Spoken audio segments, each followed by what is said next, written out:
Renungan kita hari ini saya beri judul Apakah Anda Tanah Subur? Diambil dari perumpamaan yang Tuhan Yesus sampaikan kepada orang banyak. Firman Tuhan ini tertulis dalam kitab Matius pasal 13 ayat 1-8. Dan kemudian Tuhan Yesus menjelaskan arti perumpamaan ini kepada murid-muridnya dalam ayat 18 sampai 23. Tuhan Yesus menggambarkan kita sebagai tanah dan firman Tuhan sebagai benih atau bibit yang ditebarkan. Tuhan Yesus menggambarkan 3 kondisi yang menghalangi kita untuk bertumbuh dan menghasilkan buah. Kondisi yang pertama adalah Tuhan Yesus jelaskan kepada murid-muridnya demikian. Kepada setiap orang yang mendengar firman tentang kerajaan sorga, tetapi tidak mengertinya, datanglah si jahat dan merampas yang ditaburkan dalam hati orang itu. Itulah benih yang ditaburkan di pinggir jalan. Matius 13 ayat 19. Apakah Anda orang yang rajin ke gereja dan mendengar firman Tuhan, tetapi hatimu tidak berubah sesuai dengan firman Tuhan? Tidak ada pertumbuhan dan tidak ada buah.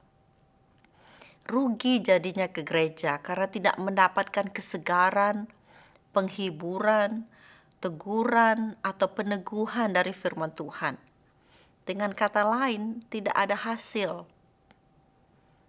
Kondisi yang kedua, benih yang ditaburkan di tanah yang berbatu-batu ialah orang yang mendengar firman Tuhan dan segera menerimanya dengan gembira.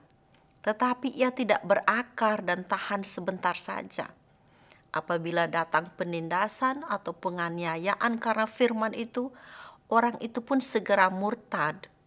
Matius 13 ayat 20-21. Apakah kondisi ini menggambarkan dirimu? Kondisi yang ketiga, yang ditaburkan di tengah semak duri ialah orang yang mendengarkan firman itu, lalu kekhawatiran dunia ini dan tipu daya kekayaan menghimpit firman itu, sehingga tidak berbuah. Matius 13 ayat 22. Orang seperti ini mungkin orang yang ke gereja mendengar firman Tuhan, tetapi hatinya melekat pada dunia. Di sini kita bisa melihat tantangan yang kita hadapi untuk firman Tuhan itu bisa bertumbuh, berakar, dan menghasilkan buah dalam hidup kita. Ada iblis yang siap merampas, ada penindasan atau penganiayaan, ada kekhawatiran dunia dan tipu daya kekayaan. Secara manusia, siapa yang bisa mengalahkan iblis yang tidak kelihatan? Siapa yang bisa bertahan ketika ditindas? Siapa yang bisa menolak tipu daya kekayaan dunia ini? Tidak ada manusia yang kuat bertahan. Yang kuat itu hanyalah Tuhan. Kekuatan Tuhan tidak pernah berubah. Dan firman Tuhan mengajarkan kita untuk menjadi kuat. Bukan dengan kekuatan sendiri, tetapi menjadi kuat di dalam kekuatan Tuhan. Efesus 6 ayat 10 mengatakan, akhirnya hendaklah kamu kuat di dalam Tuhan, di dalam kekuatan kuasa-Nya. Bagaimana kita bisa mendapatkan kekuatan dari Tuhan supaya ketika kita mendengar firman Tuhan, pikiran kita dibukakan dan kita bisa mengerti apa yang Tuhan maksudkan. Tuhan sudah menyediakan jalannya, yaitu dengan kita berdoa, memohon Tuhan menolong.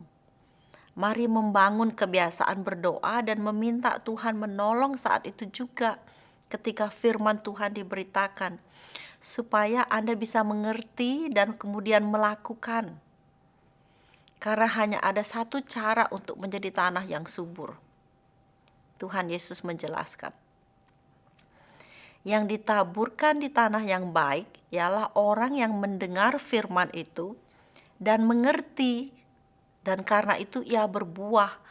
Ada yang 100 kali lipat, ada yang 60 kali lipat, ada yang 30 kali lipat. Matius 13 ayat 23.